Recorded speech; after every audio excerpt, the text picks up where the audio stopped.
In this video, Melissa Ivicic speaks about using a playlist in an individual rotation model. She has items on her playlist that are must-dos and are top priority for the student's independent learning time. She also adds high motivation can-do items for when they complete their must-dos. Because she gave the students control of pace through the playlist and independent time rather than always teaching whole group, she was able to repurpose some of that time to targeted small group instruction based on the needs she was seeing in the data. In this video, she explains how she would plan what would go on her playlist for ELA during a given week. Okay, so the first thing that I look at in a unit is basically what the readiness standards are that the kids are going to have to learn. And normally when I plan, whether I plan blended or I plan any lesson, I've always planned backwards. So I've looked at the end and what's the end in mind. And then from the end, I'm kind of able to see like where I want to take my kids.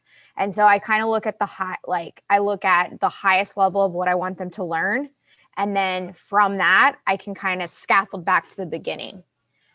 So normally I'll look at the readiness standards, and readiness standards are usually the highly tested TEKS and things like that in reading.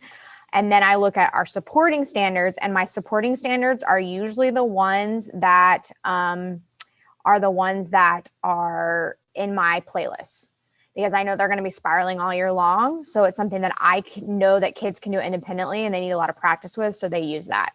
And normally when I look at my must-dos, they're going to be my readiness standards, but they're also probably going to be what I'm teaching in small group. So for instance, if the genre is fiction and the unit is talking about character change, I know for sure they're going to have something in their must-do playlist that's character change.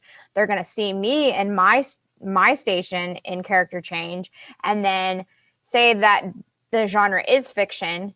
The spiral would be something else that has to do with fiction. So that would be like a plot diagram, and they'd have to know the events and learning how to write a summary. So those are things that are constantly spiraled all year, but they usually focus around, like, for instance, in HMH, if the unit is one of the lessons is on fiction and it's character change, then that's really like where I start. And then from there, I can decide, okay, I think I want to tape a lesson so that I do a reloud and then have them practice their plot diagram after looking at how I did it. And then, that's way that I can spiral in that way too.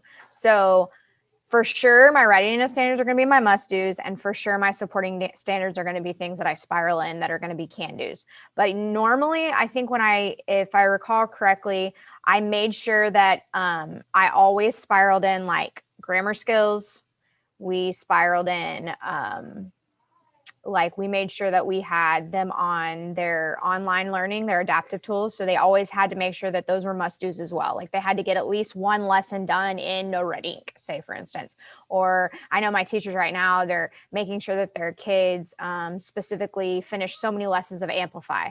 And so those are also must-dos that have to be done. But that's kind of like how I start the process of planning it out. So your must-dos are kind of like you would use that as your formative assessment to see if they can apply what you taught in small group? Yes, absolutely. So what I would do is I would, in fact, what I would do is I would actually teach the lesson. So normally I would have one whole group lesson, and then we would spiral. I would meet with kids on their reading level for that skill. And then after I taught it in small group, it was a must-do activity that they went to their playlist and did. And then that way I could see if after doing whole group, after doing small group, after talking about the skill, could they do it? And if they could, then that was my way of assessing whether or not they got the skill.